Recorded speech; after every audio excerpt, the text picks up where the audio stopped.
College football is back. Hello and welcome to Aztecs All In, the podcast that goes all in on San Diego State sports. I'm Louis Weiner along with Steve Perez, two Aztec alums and football season ticket holders who've been following Aztec sports for more than 40 years. Hard to say that one out loud. Before we get going, let's say hello to my partner in podcasting, Steve Perez. Hey, Steve. Greetings, Louis. Always nice to be in the presence of the storied president of the San Diego chapter of the Rory Sabatini fan club. Coming up in this edition of Aztecs All In, fall football practice is underway, and there's a big change for the players from past years. And there's some heated competition underway at the running back position. We'll also hear from the quarterback's coach and two of those vying for the top spot. Plus, Aztec for Life Xander Schauffele falls short in trying to defend his Olympic gold medal. But first, while about half the players on this year's roster are new, the running back position will seem pretty familiar to fans. Back this season are Jalen Armstead, Kenon Christon, Cam Davis, and Lucky Sutton, who last season accounted for over 1,100 yards rushing and 10 touchdowns. But joining these group is a player that head coach Sean Lewis is extremely familiar with. Senior running back Marquez joins the Aztecs after 3 years at Kent State, playing under Sean Lewis, and 1 year at Ball State. Cooper enters his final season as the leading rusher in FBS with 3,856 yards. His 33 career rushing touchdowns also leads all active FBS running backs. Coach Lewis, of course, is thrilled to have Cooper as part of a very competitive group of running backs. Yeah, I mean, I think his production, speaks for himself, right? And again, they also have seen, they've been around him in his work ethic and his character and the way that he goes about his business. Now, again, it's a starting point, right? Like, I know that Kenon's been working his butt off. Jalen's been working his butt off. Cam's been working his butt off. Lucky, the way that if he was stock, you would want to acquire that stock with the way that he finished the spring, right? And so, again, there's great competitive depth in that room. And as we continue to move through this year after year after year, like I hope we look at each and every position in that way along the depth chart that, hey, if one guy goes down, next man up mentality, like we're going to be just fine because of the way that the roster's been constructed and the competitive nature, of our culture. The guys embrace that, they welcome that, and then when the time comes, they channel that against whoever happens to be on the other sideline. When it comes to being a transfer, Coach Lewis says it's important that they all gain the trust of the players who've been here. And he says all the transfers, including Cooper, have done that from day one. Again, with time on task with them, right, and knowing that we've been through some real adversity together to know what they're going to do when the lights come on, right, like that gives me the ability to trust them. But again, I think their teammates they've earned the trust of their teammates by what they've done since they've been here. Obviously, Polk has been here, through the spring, and Coop's been here all summer, and his teammates have seen the way that he's worked and the way that he's approached it. But again, those guys need to go and earn it. Like, we got a really deep and talented running back room, right? And Coop knows that, and he came into the situation eyes wide open, and he's confident in his ability to carve out a role for himself. But yeah, again, the time on task and reps accumulated within the system certainly helps those guys to have a deeper knowledge of what it is that we're looking for. And it's great to have, those advocates in the locker room, right, to help pull along the other guys and to pour into the guys who just don't have the experience and the time logged yet, right? But they're able to speak to, what it looks like when it's humming and when it's right. And it's always good to have, again, those advocates and those player leaders in the locker room to champion for you. Both Marquez and Kenon Christon said the running backs all get along well, but they also all know that the battle for playing time will be intense, and it's very important that they have each other's backs. The transition has been beautiful. The guys in the running back room have been very welcoming. I know the plays, but a lot of things have been changed, so they've been helping me pick it up a little bit more and better. Along with Coach Hagan, he's been doing a great job, so the transition been great.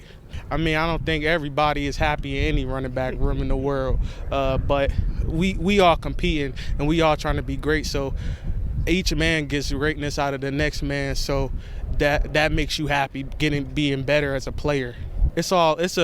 friendly competitiveness. Oh, I just jumped higher than you today. I'm running faster than you today. I'm beating you in the sprints type of thing. Oh, I got the most long runs today. That type of bond, you know what I'm saying, with the running backs. It's friendly competition. I could get 10 carries, 30 carries, 40 carries, 7 carries, whatever it takes for the team to win. That's what I'm fine with.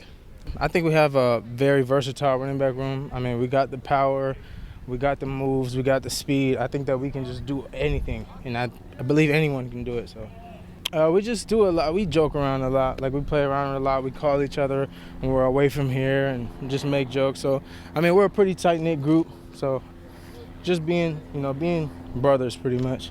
It's definitely different just in the aspect of being a running back, because it's not like, usually the receivers run and run and run and run.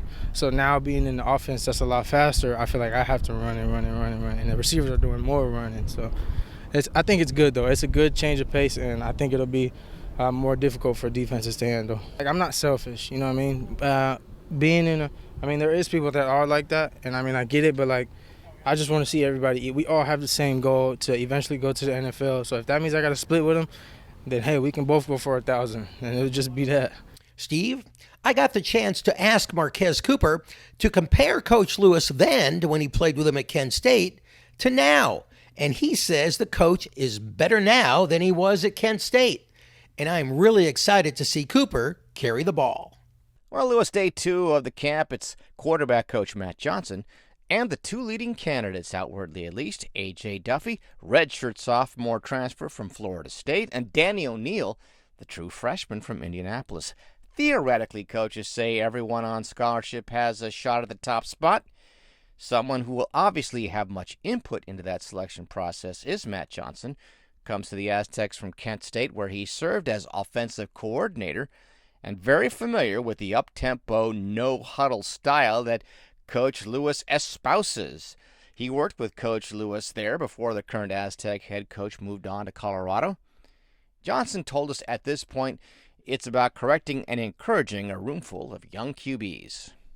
Definitely ramping it up, compared to practice 1 and 2 in the spring. It's definitely ramped up, as far as the reps go and as far as just the timing of things. Guys know what practice feels like and they know what it looks like. As far as the learning curve, there's still day 1 things that you're going through. Everybody's still going through year 1.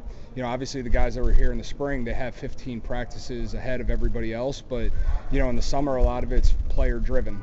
They have their player-led practices, they have their player-led meetings that they do, so they're getting reps, but it's on their own. So then we come out here as coaches and we're either still correcting some things or encouraging things based off of what they did on their own in the summertime. Understanding that we have a young room, it is what it is. Some of the older guys in there are just redshirt sophomores, so it is what it is. But the good thing is for everybody, because it's a new system, it wouldn't matter if you were a redshirt senior or a redshirt junior. It's going to be everybody's first time in this offense. So teach everybody the same. It's not like we're holding anything back. Just because we have a true freshman and a couple redshirt sophomores in the mix, like, everybody's getting taught the exact same way. So that way everybody's progressing the way that we feel they need to. It's a lot of footwork, just you can never do enough of it, whether it's day 1 or it's a new concept on day 8. You're constantly working footwork, you're constantly working read keys, and then once I feel like they've got it, now the next step is mastering it, right? So how can we make it good to great? I try and do everything in my power to make everything game realistic. So the other day I was out there hitting them with a pad. We're practicing on just feeling bodies within the pocket because it's not always going to be clean. So everything that I do, I'm trying to make it some kind of realistic drill, whether it's a footwork drill, it's an awkward throw drill that they might be put on, with pressure in their face. But I'm not just going to go out there and, do something for TikTok's sake. I think their skill sets are a little bit different. Obviously AJ is a little bit older. Danny's seeing new pictures every day, but at the same time, AJ hasn't played in a while, so he's still seeing new pictures. So they're a little bit different, but also, even though they're, age difference, right? They're similar in a lot of ways. I think they both bring the ability to be able to move the pocket. They're fairly good athletes. I wouldn't necessarily say they're Lamar Jackson, but they can move the pocket if need be. The biggest thing that I'm harping on them right now is just their leadership. Right, like being able to use their voice and be the guy that the offense can count on. Both of them have plenty. That's one thing that we look for within the quarterbacks. Like, if we're bringing in a guy that can't do it, then I'm a bad evaluator. So, we know what they can do before they get here. Obviously, they still have to do it when they're here, but they've both shown the ability to stretch the field horizontally and vertically. To me, it's going to be the guy that can make those around them better. Like, it's going to be one thing if you can know your job, that's great. But quarterback's job is to make everybody around them better. It might not be the cleanest pocket in the world, but I'm going to find a way to get this completion, right? The receiver might be 3 yards deeper than he should be. Doesn't matter. I'm going to make that completion. It's the ability to be able to be a leader and make everybody else around you elevate their game. Now, the idea of making everyone around them better, kind of a intangible notion, but O'Neal helped us by pointing out one example. I just think as a quarterback, like, that's your job. You need to do that every time you step out on the field.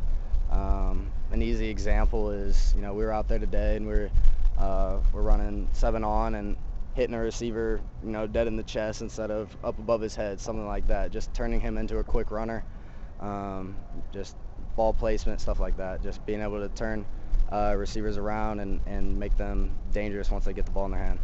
Just out here working every day. Whoever gets named, they're going to earn it, they're going to deserve it, and, whoever puts in the work is really who's going to get it. The room in general, we always are competing. To start off every meeting, we do trivia. Like, there's just stuff like that. We're always competing, always hanging out together, even outside of the room. It's just been, we got really close in the winter and in the spring, and we just all have really good friendships, and, we're always hanging out with each other. So, just you want what's best for them, really. Growing up in Indy, O'Neal says Peyton Manning was the man as far as being in command of an offense and those around him. Safe bet that O'Neal is a bit lighter on his feet than Manning. Manning's successor Andrew Luck on the Colts also worthy of study, according to O'Neal, along with countless others who occupy the top spot in the pros and colleges. Now, Duffy, the transfer, is a Southern California native, starred right out of the gate in high school at Rancho Verde in Moreno Valley. He lost a year like everyone else during the so-called pandemic, did some more prepping at a true football high school factory run by IMG in Bradenton, Florida, then committed to Florida State, spent a few years there, entered the transfer portal where the Aztecs snagged him last December. I'm just focused on getting better every day, just no matter what's going on, if I was the guy, if I wasn't. I just focused on being the best version of myself and kind of helping the team out any way I can. Yeah, it kind of even goes back to my senior year of high school. I moved cross country, so I feel like a vet now. It's funny, I've always been the young guy. Now I feel like I'm getting old, so it's kind of cool, and I think I'm learning to like a lot. Trying to not memorize certain plays, but learning by the concepts. That's kind of what coaches tell us, so we can kind of mix and match stuff here and there, and we're not have to memorize a whole new play. It's 2 concepts or different concepts that we've already learned.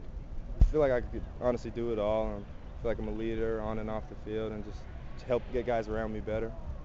I would say you have to think quick. It's not a huddle. We're not gonna wait around. I get 20 seconds to spit something out. It's quick. You have to think, be on your feet, and be able to run stuff fast. The whole group, we get after it. We compete. If it's who's going to be first to the meeting, if it's conditioning, and we all lift together. They just changed our groups. We all used to lift together. Just in all aspects, it's good. Just competitive. If it's anything, really, we get after it. It's fun.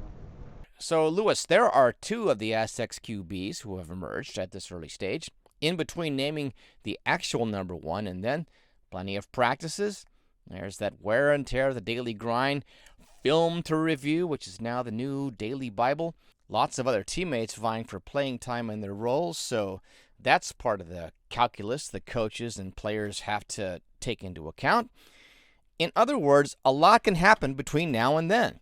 The coaches know best because we are not privy to the nitty-gritty of practices, but if you listen to Coach Johnson at public scrimmages, keep your eye on the guys who keep making the plays. I have talked a lot about the intangibles, right? But we talk about all the time, our number 1 job is to create completions. So, Dustin Crum at Kent State was not the most vocal guy in the room, but he threw for 70%, right? So at the end of the day, there's still a task to be done. So we can talk about all the intangibles, which I crave and I want them to embrace, but the guy that is out there, like I said, is going to make everybody else better, but they are going to execute their X's and O's. So it's results. Absolutely, yeah. We are in a results-driven business right here. Well, Louis, more to come in the coming weeks, but what else you got? Steve, with Sean Lewis's Aztec fan style of offense, fans will obviously notice the difference on the field compared to the Rocky Long and Brady Hoke days, but there's a big change behind the scenes that fans will not notice. For as long as I can remember, Aztec football teams have practiced in the late afternoon. But starting this week with fall camp and continuing through the season, the Aztecs will practice in the morning. And according to Coach Lewis, that is by design. Yeah, so we're going to be a morning operation outfit. I've always been that in the past and really enjoy the benefits of doing that. So even as we transition into the school year and going forward, we're going to be practicing in the mornings. I think it just brings a really good continuity and consistency to the kids' schedules. We're able to get them up, get them fed, go through the majority of all of our mandatory football activities, and then make sure that they're pointed in the right direction to go be great citizens and obviously achieve great things on campus, right? It opens up as we get into the fall. There's more course offerings for various majors that are offered in the afternoon and in the evening. So now none of our kids need to get pigeonholed in that, hey, I want to pursue a major in XYZ, but because of my football schedule, I can't afford to do it, right? And so by making that switch, it allows our guys to truly pursue their passions off the field, and then it allows us to really be purposeful and intentional in the morning. And again, a lot of our guys, obviously, football is really, really important to them, right? And so getting them up and doing that first thing allows them to focus without the distraction of the days that come, right? So just having that routine, that rhythm, whether it's training camp, whether it's the season, whether it's spring ball, or it's winter conditioning or summer conditioning, having them get up and roll in the morning, I think is going to be really, really beneficial for them. Steve, this is the first week of fall practice, so the players, as you would imagine, are really excited and the energy level is high. But by practicing in the morning, Coach Lewis hopes he will keep his players fresh, and that will help sustain a high energy level throughout the season. Right, and you saw that, 48 hours ago when we reported as they were coming in, checking back in, going through all the meetings that we did yesterday. You could tell the morale and the energy was high. And, I told the guys it's easy for everyone to have great energy on day one, right? Like that's a given, right? We're going to truly know the character of our club and where we're at as we move through this thing. And as you guys are around, if you can see and we can sustain that same level of energy, then we'll have something special. Yeah, I think all of us in our own ways have our own procedures that we need to do to optimize and prioritize our own energy levels, right? So sleep, nutrition, stealing the windows through camp that you have, creating time in the morning. Like that's my woosah time where I'll get up early individually and be able to have a little bit of downtime. That's my own time to be able to keep my energy level high. And then for the guys, as we move through it, right? Like obviously we're immersed in ball, but we're going to have some fun and do some other things and learn about each other, right? So that as we move through it, there's opportunities to laugh and to connect, right? And so on a deeper level, we become a connected team. And then again, it's not just the monotony of ball all the time, right? And we're able to keep that energy high as we move through all these days. So what do the players think about the morning practices? Well, running back Kenon Christon says he's all for it. It's way better, way better. I think it just, not only does it allow us to have more time to do other things away from football, because like when we practice in the evening, it's like we sit around all day or we have to come up here and do something random, and then there's like a 2-hour window to go back home and then come right back. Like if we practice earlier, then we have our meetings, practice, and then get to go home. So it's just overall better, more rest. And so far, so good. After the first morning fall practice session this week, Coach Lewis said he was really happy with the team's energy level. Yeah, I think it's a good time, right? We have the schedule built out to where they get plenty of opportunities to sleep, right, and to be able to optimize their recovery. But then again, like there's this good window I feel like that we can hit, from the time that they're waking up after they eat, when we start doing the work, to where we can really optimize their energy levels and be able to knock out the physical work, and then they can still be fresh for all the mental stuff that we're going to do in the back half of the day. So, Steve, while the team may now practice in the mornings, the games will still be played in the afternoon and evenings, so fans can hold off on critiquing the change until they see some actual results on the playing field. Well, I'd say going into this summer sojourn to Europe, if you asked former Aztec Xander Schauffele to pick winning either another Olympic gold medal for the United States or winning his second major, the Open on the old sod, Of course, he'd say both. But X unable to mark that particular spot in the Olympics, despite going into the final round with a share of the lead in the 2024 games on Sunday. He had rounds in the 60s for the first 3 days and then came unraveled in round 4 at Le Golf National on Sunday outside Paris. He shot 2 over and did not even medal, tied for 9th, minus 12. Fellow American Scotty Scheffler deserved the gold. He turned in an incredible 9 under 62 in coming back from 6th place to start the day. By the way, quick shout out to my, and this of course is in quotes, cousin Victor Perez of France. He finished 4th. But Xander Schauffele did win the Open, earning the title of champion golfer of the year. Got his name etched on the claret jug along with other greats of the game. What a remarkable achievement. It does seem like ancient history, but was just a few scant weeks ago. He closed out an error-free round of 65 at Troon, Scotland. Now, hearing great announcers twice mention his alma mater around the world on that closing day was pretty cool. Also, it was great seeing him pause during the memorial walk up the 18th fairway, waiting until his former teammate, current caddy, Austin Kaiser, could join up with him. That closing round included 4 birdies through a 6-hole stretch on the tough back 9, and to me, here's the ultimate measure. Anytime you hear an English accent talking about anything, hold on to your wallets. Not only does it automatically sound more elegant, somehow or another there always seems to be a few more pounds marked onto the final tally. Heck, I bet there are shrinks out there who do bill a couple extra $100 an hour just because it sounds smarter to the English-speaking world. X told the Golf Channel going down the stretch of the Open he was pretty calm. He knew he had what it takes to win because he had also won his first major, the PGA Championship, earlier in the year. His buddy Austin, though, not so much. When I was walking up on 18, I looked at Austin and I said, I was kind of surprisingly calm. Like, I surprised myself how calm I was coming down, and Austin looked at me. He said he almost puked on 18T. So he said he was more calm at Valhalla, freaking out here, and me. You know, we were in different parts there. So we made a good team today. So yeah, no repeat Olympics gold for Schauffele, but I would wager he is not hanging his head after that messy round. It is golf, and like any endeavor in life, you do have to keep looking toward the light. You know, I truly believe that if you don't see it happening, it's never going to happen. And it really has to come from within. And, you know, my dad's been sort of my only mental coach I've ever had. And he's sort of, you know, he's been hard on me growing up. And, you know, we grew up, you know, pretty fortunate, decent. You know, I was able to play golf as a kid. And so to me, that's pretty darn lucky. And he always wanted to make things tough on me so I wasn't soft. And he was all over me as a kid and always wanted me to earn things and make myself earn it and be aware of it. And it has to be something with my upbringing, and I just hate losing too. So it's always been in there. And I lost a lot in college, I can tell you that. Also on the plus side for the former Aztec, there is little time to dwell on the Sunday finish. The pro golfers get a week off before the FedEx Championship playoffs begin in 2 weeks.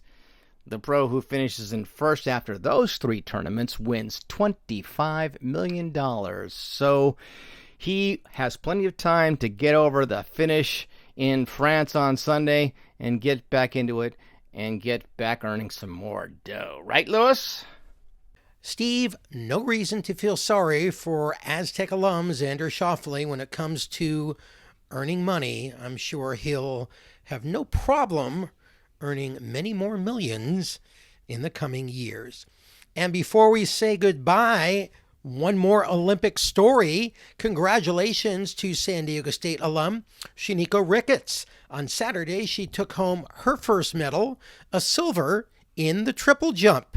She called the medal redemption for the last Olympics in Tokyo, where she finished 4th just off the podium.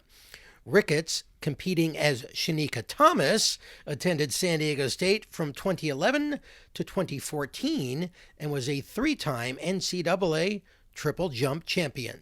Steve, take us home. Okay, so we will now sprint toward the finish of this week's edition of Aztecs All In. Check us out on the X at Aztecs_all_in, or drop us a note at aztecsallin@gmail.com. For Louis Weiner, I'm Steve Perez. bidding you au revoir.